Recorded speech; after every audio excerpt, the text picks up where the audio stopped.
Update. I'm about to destroy my relationship with my mom, which was built off a heinous lie she kept from my dad for over 40 years. Unfortunately, it has gotten far worse than I could have ever imagined. I decided that I wanted to speak with my Aunt Dean.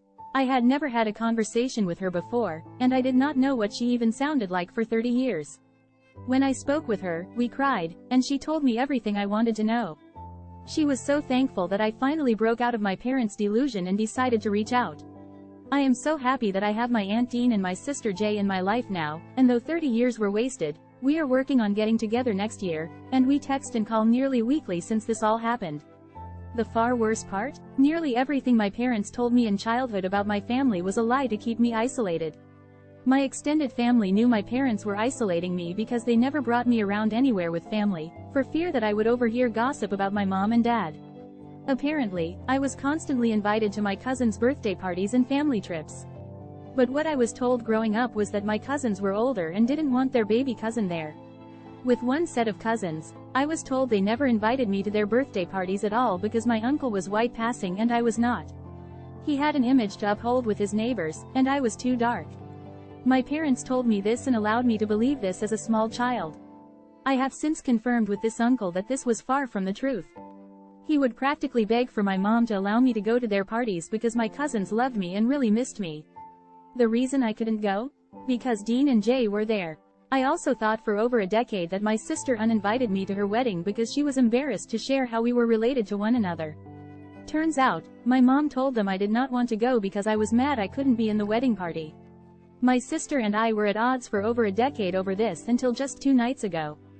The really hurtful part though, when I confronted my mom last weekend, we got on the topic of discipline, and she admitted to harming my developmentally delayed daughter along with my dad after I told them if they ever put their hands on her that I would put my hands on them.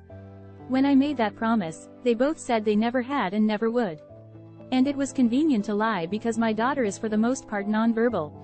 She says some phrases and is getting much better, but still, we cannot rely on her to tell us what happened to her. I lost it on her. I started dumping my childhood at her, and telling her I knew about the lies she told, how I don't know who the hell they are, and they are never allowed around my daughter again. I'm mortified I allowed my daughter to be with them. I know they were lying, but I wasn't trusting my gut, and I'm very disappointed in myself as a mom right now. Shame on her and shame on him. After all I had to say, her only response was that her siblings had done a number on me and want me to hate my own father. I asked her, "Are you not ashamed of who the hell you are?"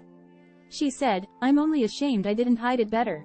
Y'all, I found out last weekend, I never had parents. I lived with abusive strangers my entire childhood, and yes, abusive, it's too much to put into this post, but when I share my childhood, it has brought even my therapist to tears. I wanted to trust that they would never do that to my daughter, but I was so wrong, and I have to live with that. Not the update I was hoping to give, but the silver lining is I now have a family who has brought me and my daughter in with open arms and warmth. I will forever be grateful for learning this really difficult truth. Stay safe out there, you never really know anyone. Share your thoughts and don't forget to like, follow, share, and comment at Reddit_Bros for more Reddit stories.